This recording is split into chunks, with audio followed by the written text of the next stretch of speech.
नमस्कार दोस्तों, हमारी आज की कहानी का नाम है जलील। मैंने जब कोई गलती की ही नहीं तो मैं क्यों माफ़ी मांगूं प्रखर। तुम्हारे माता पिता के ईगो को संतुष्ट करने का सारा ठेका मैंने नहीं ले रखा। थोड़ा झुक जाओगी तो कोई कमर में मोच नहीं आ जाएगी तुम्हारे। तुम भी बस अपनी नाक ऊंची रखना चाहती हो। बड़े बुजुर्ग हैं, अगर तुम्हारे माफ़ी मांगने से संतुष्ट हो जाते हैं तो हर्ज क्या है। ऐसी कैसी संतुष्टि जो अपने ही घर की बहू को सबके सामने जलील करके मिलती है। पहले तो सिर्फ गलती करते थे और मुझे ही कसूरवार ठहराते थे, पर तब मैं उनके ताने चुपचाप सुन लेती थी। लेकिन अब चोरी का इल्ज़ाम भी, और तुम कह रहे हो कि जो कसूर मैंने किया ही नहीं उसके लिए माफ़ी मांगूं। जब मैंने चोरी की ही नहीं तो मैं क्यों माफ़ी मांगूं। मैं माफ़ी नहीं मांगूंगी। तो यह तुम्हारा आखिरी फैसला है। हाँ, यही मेरा आखिरी फैसला है। तो ठीक है, अब जो होगा तुम अकेले ही भुगतो उसे, कहकर प्रखर गुस्से में जोर से दरवाज़ा पटकता हुआ कमरे के बाहर निकल गया। शिखा ने उसे रोकने की कोशिश भी नहीं की। पता है कि बाहर जाकर उसके माता पिता को फ़ोन लगाया जाएगा, पर अब वो भी तैयार थी। शिखा की प्रखर से शादी हुए 3 महीने ही हुए हैं। ससुराल में प्रखर और शिखा के अलावा सास ससुर देवर प्रांजुल और ननद पारुल हैं। लेकिन इन 3 महीनों में सासू माँ ने शिखा की नाक में दम करके रख दिया। बात कुछ भी नहीं है, वहीं छोटे मोटे किस्से हैं, जहाँ ससुराल शास्त्र के अनुसार हमेशा गलती बहू नामक प्राणी की ही होती है।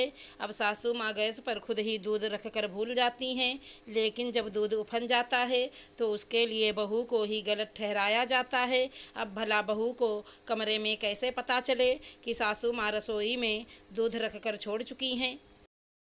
पूरे परिवार को सारे काम हाल में ही करने हैं। अब हाल बिखरेगा नहीं तो और क्या होगा। फिर जब कोई मेहमान अचानक से आ जाए तो बहू को ही दस्ताने सुनाए जाते हैं कि इसे साफ सफाई का बिल्कुल भी चाव ही नहीं है। पूरा घर बिखरा रहता है। 2-3 बार शिखा ने प्रखर से कहा भी, लेकिन प्रखर यही समझाता कि माँ को भूलने की आदत है, ध्यान मत दिया करो। लेकिन आज सासू माँ की आदत है, वो कोई भी सामान रखकर भूल जाती हैं और उसके बाद घर में हंगामा कर देती हैं। पहले तक तो यही बोलती थी कि पता नहीं मेरा सामान कहाँ कहाँ रख देते हो, लेकिन आज 100 रुपये की क्या औकात। अपनी ही बहू पर चोरी का इल्ज़ाम लगा दिया।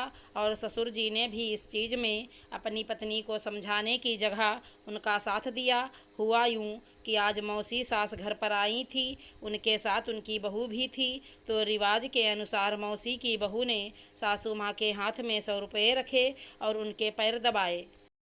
उसके बाद सब लोग बातचीत करने बैठ गए।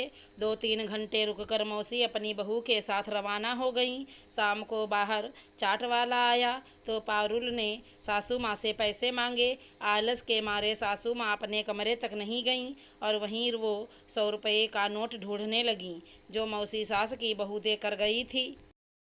अब सासू माँ ने पूरे हाल में सामान इधर उधर कर दिया, पर 100 का नोट मिला तक नहीं। प्रखर भी घर आ चुका था। देखा तो पूरा हाल बिखरा पड़ा है। क्या हुआ माँ, क्या ढूंढ रही हो। अरे तेरी मौसी आई थी तो उनकी बहू ने मुझे 100 रुपये का नोट दिया था, पता नहीं कहाँ गया। तभी ससुर जी ने कहा, अरे शाम को तो शिखा ने यहाँ झाड़ू भी लगा दी, अब हाल में कहाँ 100 का नोट होगा। अब सासू माँ के शक की सुई सीधे शिखा की तरफ। ऐसे में काम करती हुई शिखा को बाहर बुलाया गया। क्या हुआ माँ जी, मेरा 100 का नोट कहाँ है। जी, कौन सा 100 का नोट, वही जो तूने चुराया है। सुनकर शिखा सकते में आ गई। मैंने कौन सा नोट चुराया है, और भला मैं ऐसा क्यों करने लगी। आज तक इस घर में कोई चीज़ इधर इधर से उधर नहीं हुई। तेरे आने के बाद ही नोट गुमा है तो इसका मतलब हम क्या समझेंगे। और वैसे भी शाम को हाल की सफाई तूने ही की थी। ये क्या कह रही हैं आप। भला एक 100 रुपये की नोट की औकात क्या है जिसे मैं चुराने लगी। जिसकी नीयत खराब होती है वो कुछ भी कर सकता है। तुम तो 100 रुपये की बात कर रही हो, लोग तो 5-10 रुपये भी चुरा लेते हैं। अब की बार ससुर जी ने कहा, देख बहू, तू मेरा 100 का नोट चुपचाप लौटा दे और माफ़ी मांग ले। हम तुझे कुछ नहीं कहेंगे, लेकिन अगर तूने माफ़ी नहीं मांगी तो तेरे माता पिता को भी यहीं बुला लेंगे। फिर वो देंगे तेरी तरफ से जवाब। जब मैंने चोरी नहीं की तो मैं क्यों माफ़ी मांगूं। अब की बार शिखा भी अड़ गई और अपने कमरे में चली गई। पीछे पीछे प्रखर भी कमरे में आया और शिखा को माफ़ी मांगने के लिए कहने लगा, लेकिन आज शिखा जी पक्का करके बैठी थी कि चाहे कुछ भी हो जाए, वो ऐसी किसी गलती के लिए माफ़ी नहीं मांगेगी जो उसने की ही नहीं। थोड़ी देर बाद में देवर प्रांजुल भी घर आया तो देखा माँ आंसू बहा रही हैं और पिताजी और प्रखर भी माँ के साथ ही बैठे हुए हैं। क्या हुआ माँ, आप रो क्यों रही हो? मेरी तो किस्मत ही खराब है जो ऐसी चोरनी बहू मेरे पल्ले पड़ी है। क्या हुआ माँ, बताओ तो सही। तब माँ ने रोते रोते सारा किस्सा प्रांजुल को कह सुनाया। सुनकर प्रांजुल भी सकते में आ गया। कैसी बात कर रही हो माँ, आप ऐसे कैसे भाभी पर इल्ज़ाम लगा सकती हो? तू क्यों तेरी भाभी का ही पक्ष ले रहा है? अरे चोरनी है एक नंबर की। आज तक इस घर का सामान इधर से उधर नहीं हुआ और इसने आते ही अपना रंग दिखा दिया। बस करो माँ, जो भी मुँह में आ रहा है बोले जा रही हो। तुम्हें खुद तो कुछ याद रहता नहीं है, ऊपर से दूसरों पर इल्ज़ाम लगाए जा रही हो। मौसी के सामने वो 100 रुपये तुमने मेरे हाथ में ही तो रखे थे जब मैंने आपसे बस के लिए किराया मांगा था। सुनते ही सब हैरान रह गए। प्रखर हैरानी से अपने माता पिता को देखने लगा। अब बेटे से किस तरह नज़रें मिलाएं, तो सासू माँ अपने मगरमच्छी आंसुओं को लेकर अपनी नज़रें नीची कर चुपचाप अपने कमरे में चली गईं।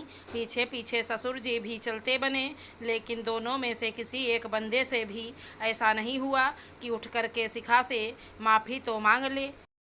प्रखर उठकर शिखा के पास कमरे में गया और उसने अपने किए पर शर्मिंदा होते हुए शिखा से माफ़ी मांग ली। हाँ, इस वाक्य के बाद इतना तो है कि अब प्रखर एकदम से अपनी माँ की बात पर विश्वास नहीं करता।